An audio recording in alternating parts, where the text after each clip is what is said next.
well, of course I've tried restarting. Like, do you think I'm an idiot? Like that sort of thing. Do you want me to answer that? Welcome to Command Control Power, the longest running Apple consulting podcast.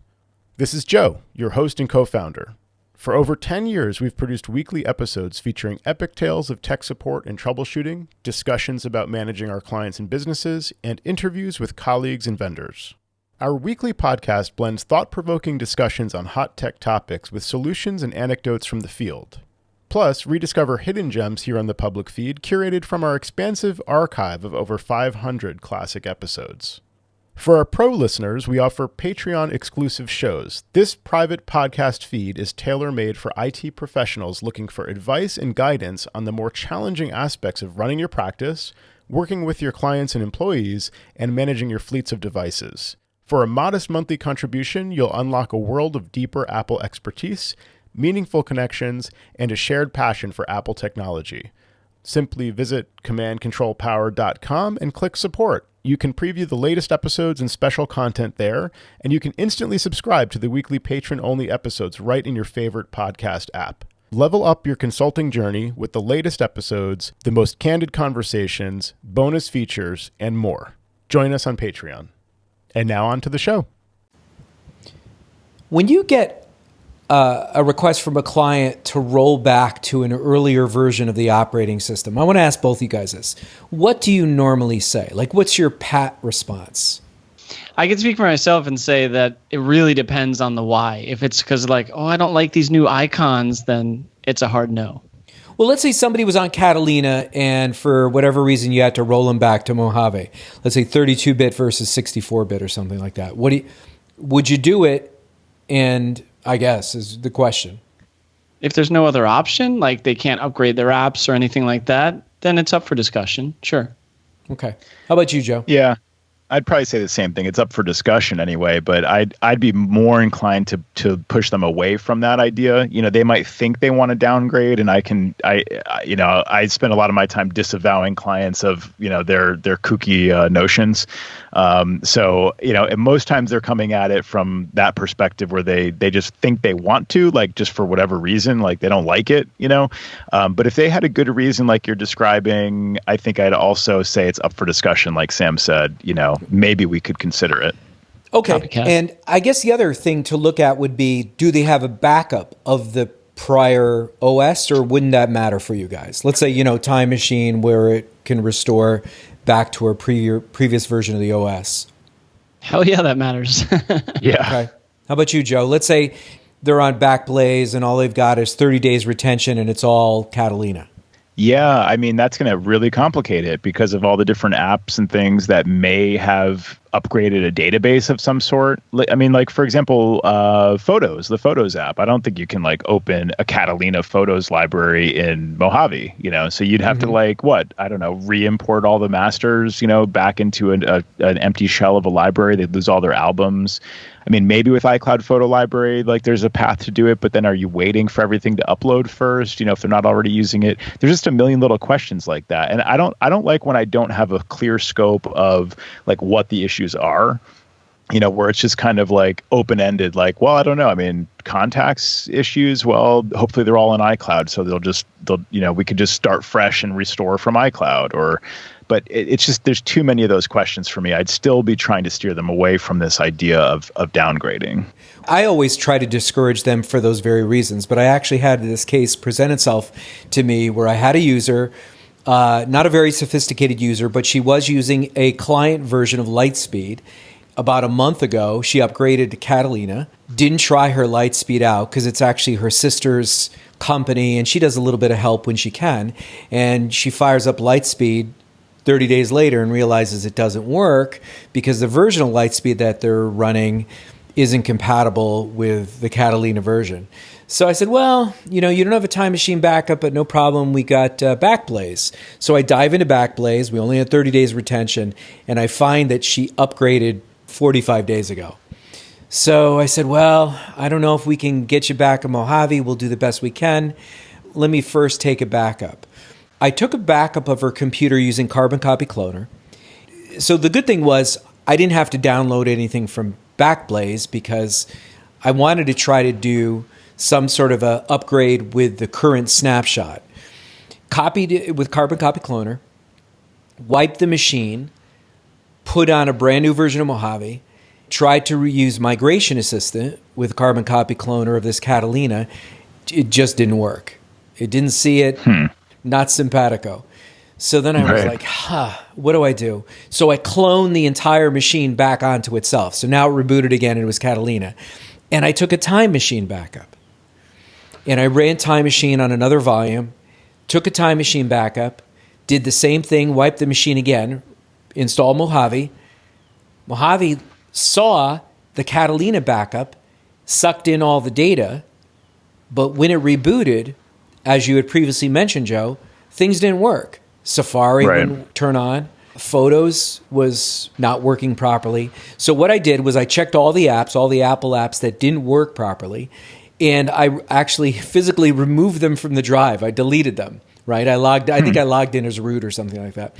Deleted them, and then I did an internet restore, and I reinstalled Mojave, and everything magically worked from that point. Wow. Including her light speed. Yeah, no, everything was great. And mail opened and photos opened and contacts. So again, she wasn't a sophisticated user where she had lots of different accounts with, let's say, her mail or contacts or anything like that. Really what I wanted to get to was the heart, getting Lightspeed working again with Mojave, using the Lightspeed compatible version that they had. And they were also using Hamachi. It was fantastic. So the key was you needed a Time Machine backup really to get you to roll back successfully, and then a successful reinstall of the OS so that it would replace all those applications that I had yanked out. I think I'm going to stick to my hard no for downgrading. Yeah, I know. Yeah, I'm in agreement. You just proved our point, Jerry. I think that's safe to say. But that's pretty fantastic that you did get her to the solution. I'm actually really surprised that it would even see the backup, as the migration source from a newer version to an older version. It seems like the system should know that's no bueno, but somehow you got it to work, and that was a nice idea to just manually delete the apps and then reinstall them over the top. It's nice. That's a good solution. Yeah, no, I mean, it was a big win, and I told her she was really lucky that under normal circumstances, this is a real edge case, and most people will tell you this can't be done. And, I got some good coin for it. She knew it was a fairly serious undertaking before I even got out of the gate, and I made that clear.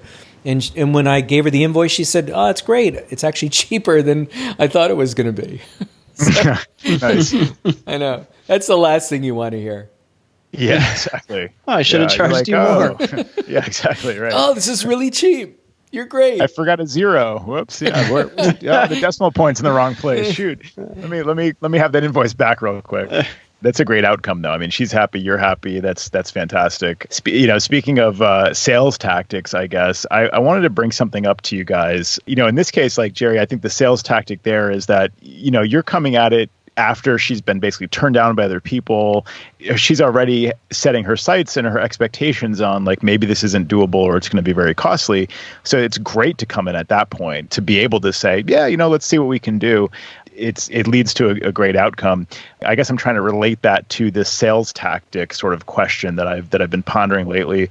I've had a few cases lately where I've discovered one of the most effective sales tactics with projects that just kind of linger forever. Do you guys have these where months go by and clients are just ignoring your updates or your requests to just follow up? Well, we're not sure yet, feel free to reach back out. And it just goes on for months sometimes. Yeah, that's my whole portfolio. That's my entire portfolio of clients. And join the club. I mean, yeah, exactly. I've got a page of tickets I scroll through every day that are just, waiting on customer status. And sometimes they'll pop back up on my radar because they've been in Judy's inbox for a while where she's following up with them okay, we've evaluated this, we've talked to the client, we've proposed a solution, and now we just need to schedule it, and she's following up with them, circling back with them and they just ignore her or just keep kind of kicking the can down the road a little bit.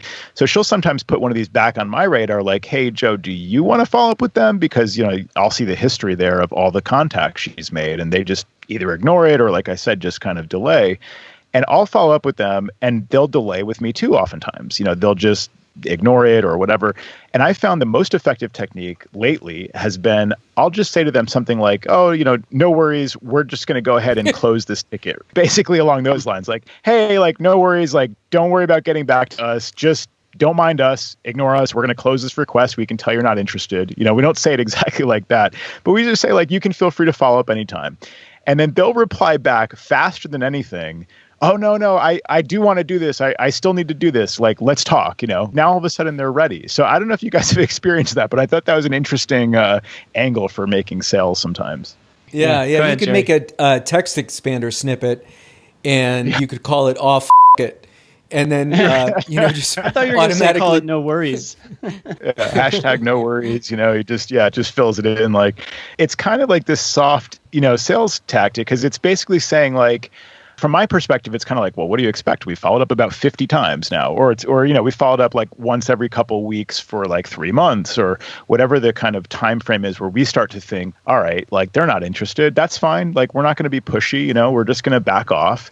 And that's all we're really saying to them. But then they realize like, oh shoot, like if I don't do this now, I'm not going to get these follow-ups anymore. And maybe I really do care and I really do want to do this. So it's a nice tactic. At least it can be with certain clients. I look forward to getting those communications from Joe every week.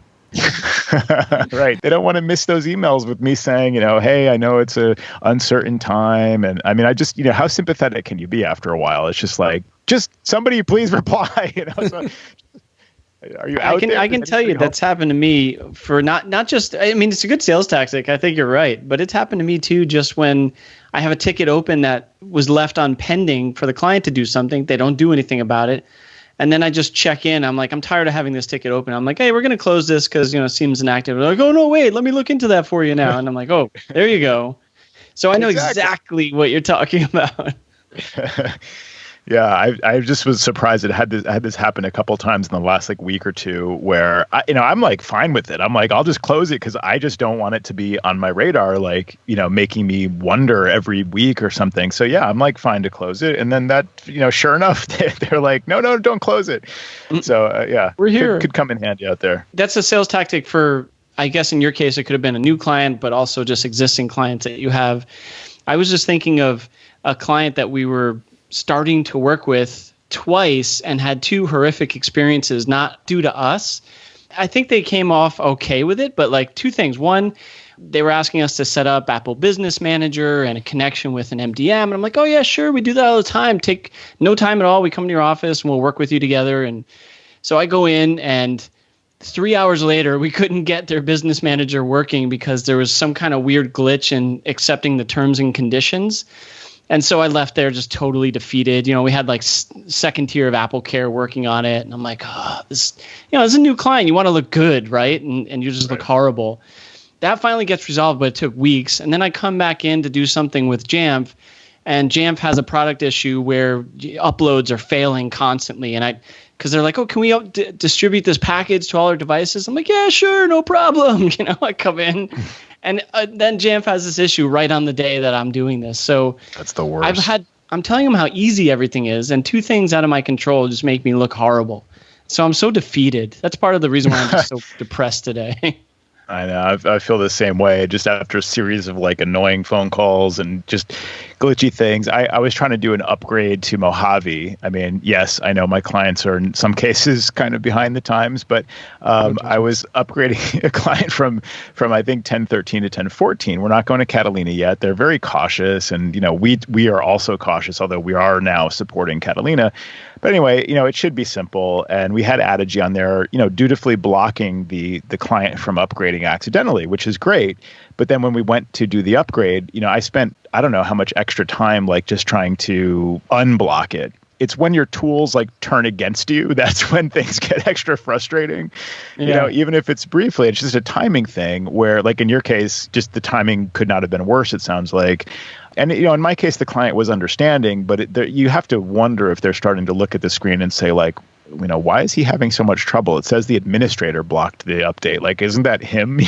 Like they're just like questioning your bona fides at some point. So it can be very, and at those moments after you've built it up, in your case, Sam, you're coming in like everything's going to be easy. And then you just get beat down by this like unnecessary frustration. To me, it's like the most trying thing. It's like you just want to, like, you kind of wonder if you should just walk away and say, well, forget it. It could have worked out fine, but it didn't. And I'm just willing to accept that, or do you like push through and persevere? And it's like just this extra, it requires an extra amount of patience, I think, in those cases. I've definitely been down that road with Adigy, where trying to get it to remove a restriction, a block for a certain OS from the dashboard, and I'm deploying it, and it's going out, and I'm just not getting any feedback from the machine. And so I always equate it to like working on a car, like throwing open the hood, and then you start actually ripping out the wires, to chase this problem down. So, I'm in the system folder library, all right, what things do I physically have to remove here? Right. Okay, let's reboot. No, that didn't do it. All right, let me dive back in again. Oh, let's see. Oh, yeah, here's some more stuff. Another component. Yep, let's get rid of that. And you're right. The client at this point is like figuring like, what's this joker doing, or what kind of software is he running that he has to have this many problems? And you're trying to laugh it off and look good and like, oh, this will happen sometimes, but it's no problem. Right. I'm sure this reboot, the third one we've just done, will take care of it now. Right.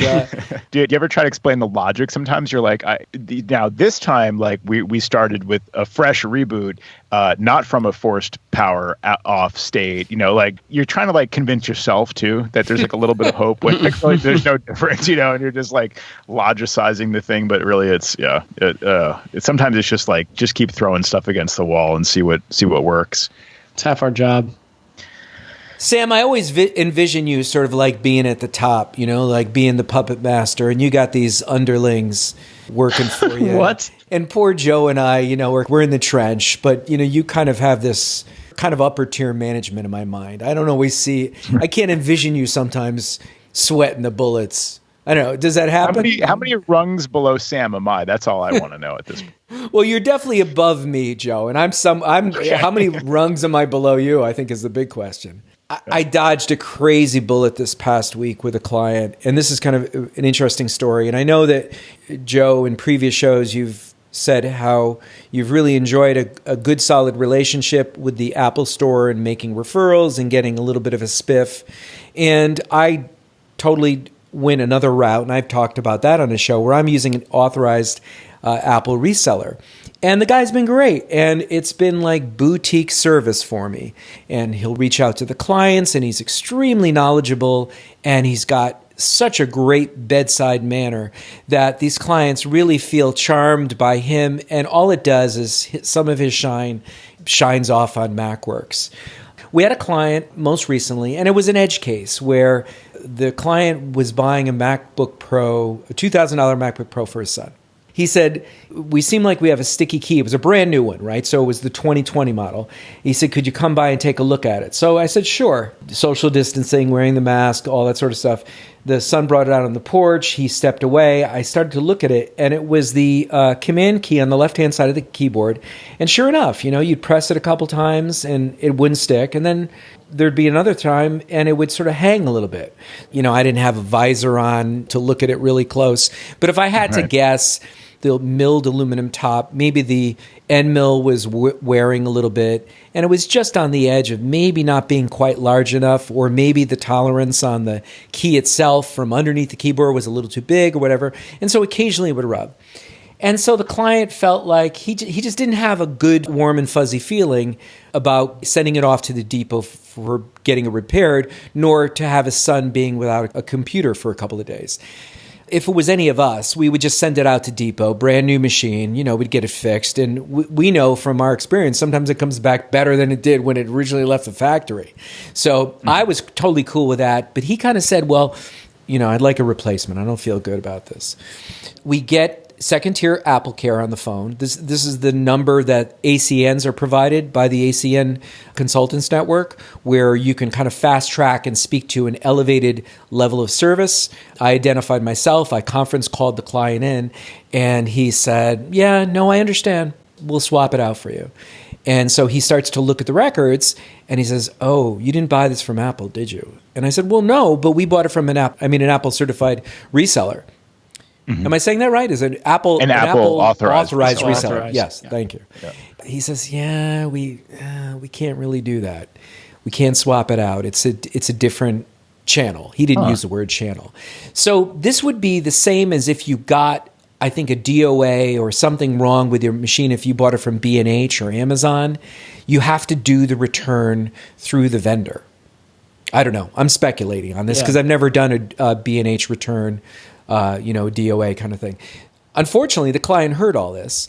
And so I circled back with my Apple authorized reseller, and I said, he wants a new one. Apple was going to replace it, but they saw that how we purchased this. I'm going to have to do what I can do on this end, but it's not quite as easy and quite as seamless. So meanwhile, I'm having a private conversation with the client. And at this point, if my authorized reseller didn't take full ownership of this and didn't replace the machine, my client, who was also a business client, would have been pretty unhappy. Now, he doesn't represent to me thousands of dollars, but, a good chunk of change on a yearly basis. So at that point, it didn't take me long to decide. And I said, I got to step up here. So I told him, if we can't get a return, a DOA return from our authorized reseller, I'll take that machine in and I will buy a machine for you.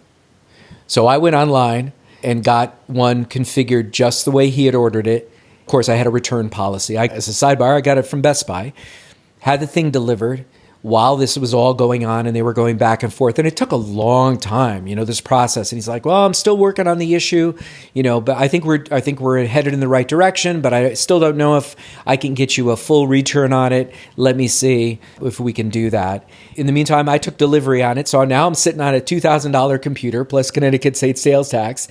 I didn't want to, but I was totally prepared to deliver to my client and take in his machine that needed to go back to depot. But happily, the authorized reseller got full approval through his channel and through his distributor that he gets it from, because I think he goes through some sort of a middleware warehouse kind of thing too. I don't know what the mechanism is, but all's well and good. We got everything green lighted, so I was able to return the machine I bought, but it was close, and I was sweating, And I did have the opportunity to speak with the client, and I said, look, I'm going to do the right thing. So whatever happens, you're going to get a brand new machine.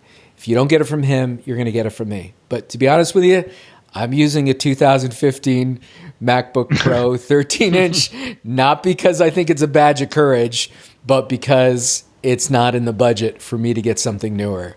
So if you could hang tight for a little while and see if we get this. He says, well, should I tell him you have the machine ordered? No. Don't tell him anything.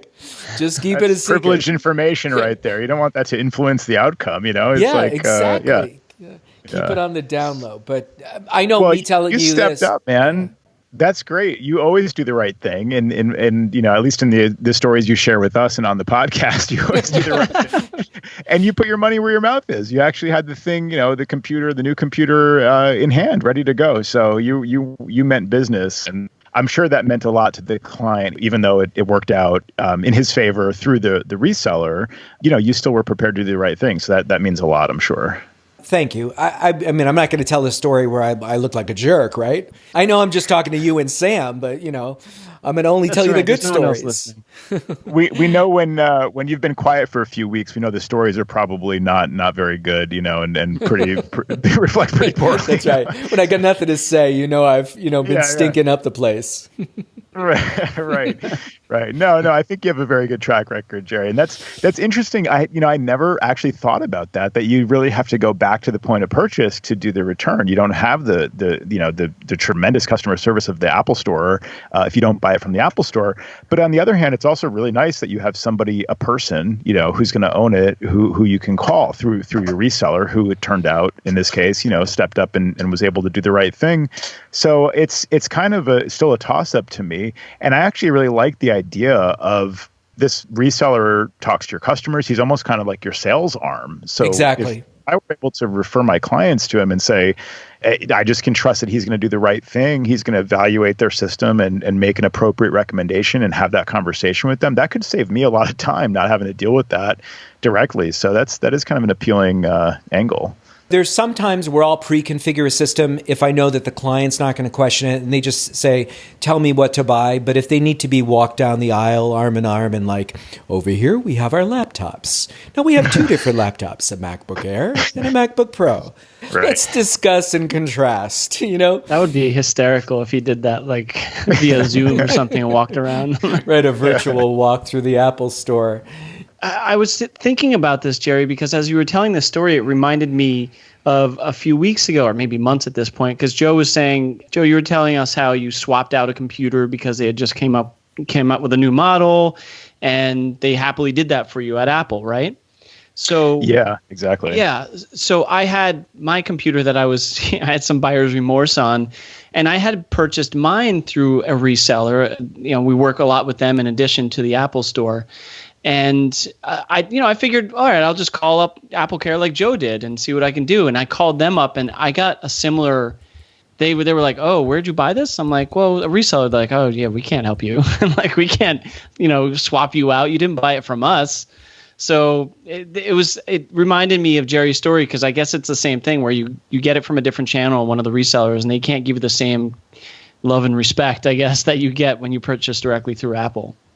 Yeah. Right. No, that makes sense. It's a good lesson. I would like to give a shout out to my gem of a person. His name is Richard Cooperman, and the name of his company is Micro Decision Systems. Yeah, Rich is a great guy, actually. I've known him for years.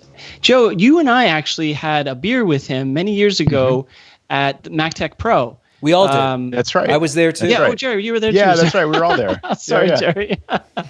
But yeah, it was a great time, actually. He's got such a great personality. He's fun to hang out with. So I'm glad doing a lot of work with him, Jerry. He is wonderful with the clients. They sing his praise up and down, so he reflects so nicely. I get a little bit of his shine when my clients speak with him. So, we're going to continue to do business. It's been a great relationship. Highly recommended. That's great to hear. Awesome. So does anybody want to vent any client frustrations as we wrap up the show? I don't know if that's going to be too negative a note, but I feel like we've all had some frustrating client interactions lately.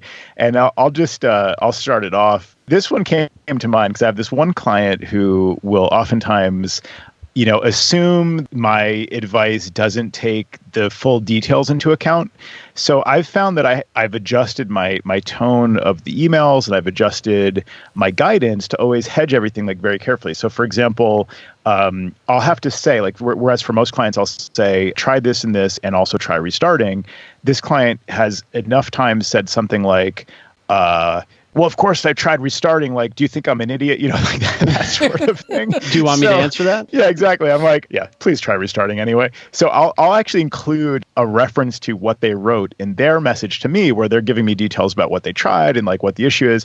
I'll refer back to it and say things like, I realize you said you already tried restarting, ... Like hedging like my advice based on like always referring back to like, I have read your email and I do see your note below that you dragged it into the applications folder, but please follow my instructions carefully because there are 2 applications folders, I'll just have to explain like my reasoning to clients sometimes because I'm preempting them coming back to me with another ping pong email, rejecting my suggestions that they haven't even bothered trying. You might ask yourself, why am I even working with these people some of the times? And the relationships can be a little complicated sometimes as to why I'm still working with certain clients. Wait a minute, there's 2 applications folders? Yeah. You may have an applications folder in your home folder. That's a joke. Yeah. I'm sorry. I was hoping so. Yeah, I was hoping so too. I failed the test. I thought you're playing the client. No, he would have used a voice if he was playing the client. That's true. What do you mean there are two application folders? Exactly. So I don't know if you guys have any recent examples of things where you've had that kind of friction with clients, but I thought it was an opportunity to vent a little bit of that. I think we probably all do on a weekly basis. I mean, I'm having frustrations, but not necessarily with the personality of the client. It's just how much of a mess the client is. I'm definitely saving the details for another show, but because it's a whole big story of how we're taking over from another consultancy. But it's just so messy. My brain can't comprehend it. It's one of those situations where I'm feeling so overwhelmed because everywhere I look, it's just a big stinking mess. And so, like computers are this way and that way, and some are admins, some are not, and some have these applications and these versions, and they're like 45 users. So, and in 7 different locations. So it's really just, it's making my head spin. And I've been dealing with that for the last couple of days. And I was up till, I think, around 2:30 in the morning last night, working through some of the mess that their old consultancy had left. And I'm just beyond frustrated because for me, the way my brain works, I need to have a very structured plan where I can see an end goal. And if I don't see an end goal for multiple things, I start to really flip out on the inside. So I'm at that point right now where I'm just even for me to take the time to chat for a while is freaking me out because I know I have 50 billion things to get back to with just one client. So I'm a little bit on edge today, I got to say. Right. Not only does it eat away at you, but it eats away at your bottom line because if things are all over the place and you're just trying to figure out a way to pull things together and get things, somewhat up to speed is what you're normally used to. I mean, that can be really, really draining and can potentially represent hours that you never saw. Yeah. Yeah, that you hit the nail right on the head because we charged or we put together a quote for onboarding and I'm like, I don't know. This is going to take who knows how much more time than I thought it would. So you're exactly right. And that's a concern too. I'm worried about that, but I'm more worried about my brain exploding at this point from everything that I'm seeing. That's a lot to sort of process live like that. And even just to work through over time. I think the topic of getting a client onboarded or getting a client into compliance, so to speak, especially if it's a business client and you have your sort of stack, your best practice and things you need them to be, you need everybody to be running a certain OS version. You need them to be, you need to have your admin user on the machines and so on. You go down your list, getting a client into compliance. I think that's a big topic I'd like to talk about in a future show as well. It sounds like that's a great case study in getting a big new client onboarded. I even deal with this kind of thing with home users, where, it's a one-off client or it could be an ongoing relationship, but oftentimes they're new and that's when they have just a mess in front of them, and they call us because, they're getting some message about something that they just can't ignore anymore. Maybe they're not backed up or, their photos aren't syncing anymore or something like that.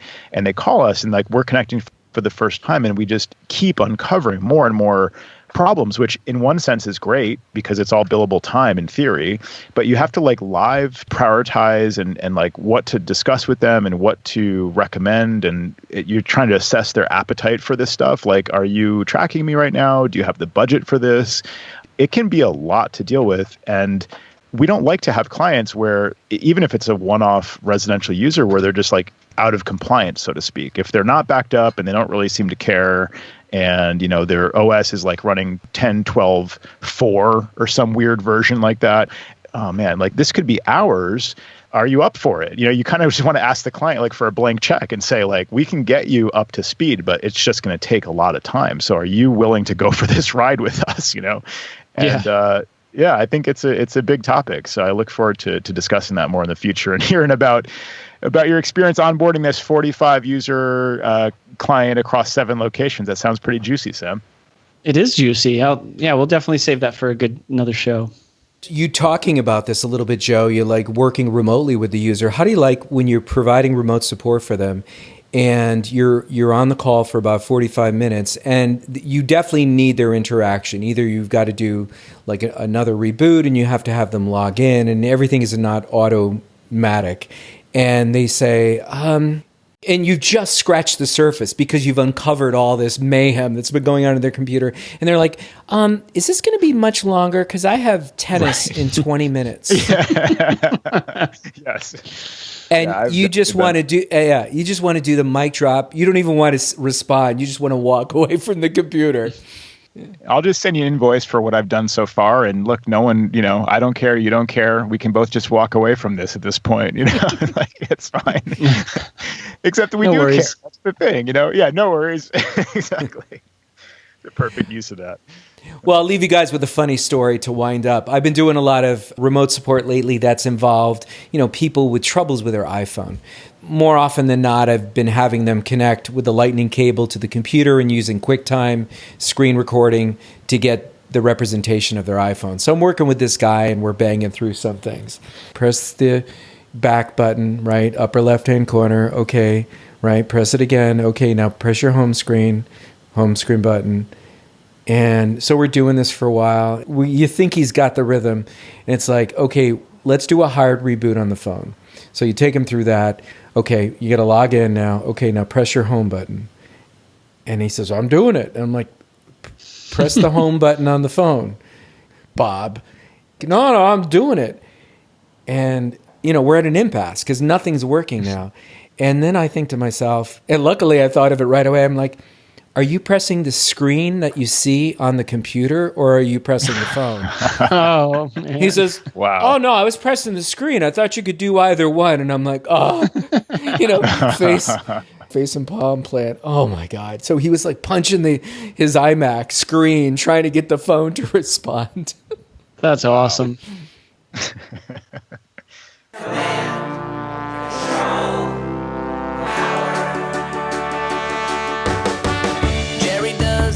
Of customers of all kinds. Am I on the cloud? Joe spins his